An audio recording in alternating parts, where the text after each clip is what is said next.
আছে তোমাদের ষষ্ঠ শ্রেণীর বাংলা পরীক্ষার যে সংক্ষিপ্ত প্রশ্ন রয়েছে 1 আর 2 সেই সংক্ষিপ্ত প্রশ্নের 1 ও 2 এর প্রশ্নের উত্তর করতে চলেছে। এছাড়াও আমাদের এই চ্যানেলে অলরেডি তোমাদের এই বাংলা পরীক্ষার সকল প্রশ্নপত্রের উত্তর কিন্তু অলরেডি আপলোড দেওয়া হয়েছে। যারা সেই সকল প্রশ্নপত্রের সঠিক উত্তর চাচ্ছ তারা চলে যাও এই ভিডিওর ডেসক্রিপশনে, সেখানে একটা প্লেলিস্টের লিংক পেয়ে যাবে তোমরা। সেই প্লেলিস্টে গিয়ে তোমরা তোমাদের সকল প্রশ্নের সঠিক উত্তর দেখে নিতে পারো। তো আজকের ক্লাসে আমরা তোমাদের করব সংক্ষিপ্ত প্রশ্ন 1 আর 2। তো প্রশ্ন দুটো কি আছে যদি খেয়াল করো, দেখো এখানে প্রত্যেকটা প্রশ্নের জন্য তোমরা বাবা 2 মার্ক করে, এবং মিনিমাম তোমাকে তোমার হাতের 6 লাইন মিনিমাম লিখতে হবে এই 2 মার্ক পাওয়ার জন্য। 6 লাইনের নিচে যদি কেউ লেখো 4 লাইন 5 লাইন তাহলে অবশ্যই তুমি এই 2 এর মধ্যে 1 মার্ক পাবা, 2 মার্ক কখনোই পাবা না। তো 1 নম্বর প্রশ্ন বলছে লোকশিল্প সংরক্ষণ ও সম্প্রসারণের দায়িত্ব আমাদের সকলের, কেন?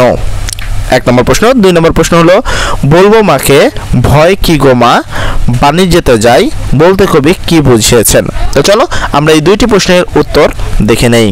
প্রথম প্রশ্নটি ছিল কে লোকশিল্প সংরক্ষণ ও সম্প্রসারণের দায়িত্ব আমাদের সকলের, কেন? তো সেক্ষেত্রে আমরা উত্তরে গিয়ে লিখতে পারি, দেখো উত্তরে আমরা লিখতে পারি লোকশিল্প বাংলাদেশের একটি অমূল্য সম্পদ, এগুলো আমাদের একান্ত নিজস্ব সম্পদ। তাই লোকশিল্পগুলো আমাদের দেশের ঐতিহ্য ও সংস্কৃতিতে কে প্রতিনিধিত্ব করে। কিন্তু অন্তত দুঃখের বিষয় হলো এই লোকশিল্পগুলো দিন দিন আমাদের সংস্কৃতি থেকে হারিয়ে যাচ্ছে। ফলে নিজেদের অস্তিত্ব ও মৌলিকত্ব বজায় রাখতে চাইলে এগুলো সংরক্ষণ ও সম্প্রসারণ করার জন্য বা সম্প্রসারণের জন্য আমাদের সকলকে এগিয়ে আসতে হবে। কেননা সকলে নিজ নিজ জায়গা থেকে চেষ্টা না করলে আমাদের লোকশিল্পগুলো খুব অল্প সময়ে সংস্কৃতি থেকে হারিয়ে যাবে। তাই আমাদের সবাইকে এ ব্যাপারে সতর্ক হওয়া উচিত। এই হলো তোমাদের প্রথম যে প্রশ্ন, অর্থাৎ সংক্ষিপ্ত প্রশ্ন 1 নম্বর প্রশ্নের সঠিক উত্তর। এখান থেকে যতটা আছে ততটাই লিখতে হবে এমনটা নয়, যদি তুমি তোমার নিজের হাতের 6 লাইন লেখো তাহলে তোমরা সেই 2 মার্কটা কিন্তু পেয়ে যাবে। তো চলো সংক্ষিপ্ত প্রশ্ন 2 নম্বরের উত্তরটি দেখে নেই।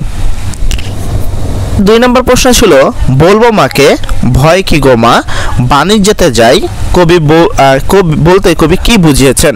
এই প্রশ্নটির উত্তর অবশ্যই আমরা দেখে নিব। তার আগে ছোট্ট একটি কথা তোমাদের বলে দিতে চাই, যারা বাকি সকল প্রশ্নের যেমন সংক্ষিপ্ত 3, 4 বা রচনামূলক প্রশ্ন বা সৃজনশীলমূলক প্রশ্ন এই প্রশ্নগুলোর উত্তরগুলো চাচ্ছ তারা চলে যাও এই ভিডিওর ডেসক্রিপশনে, সেখানে গেলে একটা লিঙ্ক পেয়ে যাবে তোমরা। সেই লিঙ্কে গিয়ে তোমরা তোমাদের সকল বাংলা পরীক্ষার সকল প্রশ্নের সঠিক উত্তর কিন্তু পেয়ে যাবে।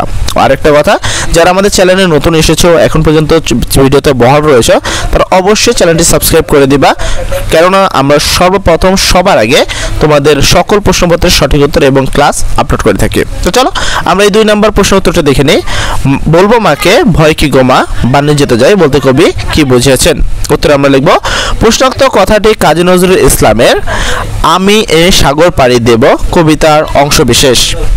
এখানে আমি সাগর পাড়ি দিব কবিতায় কবি তার দেশের অভাব অনটন দূর করার জন্য দুঃসাহসী অভিযানে যাওয়ার জন্য প্রস্তুত।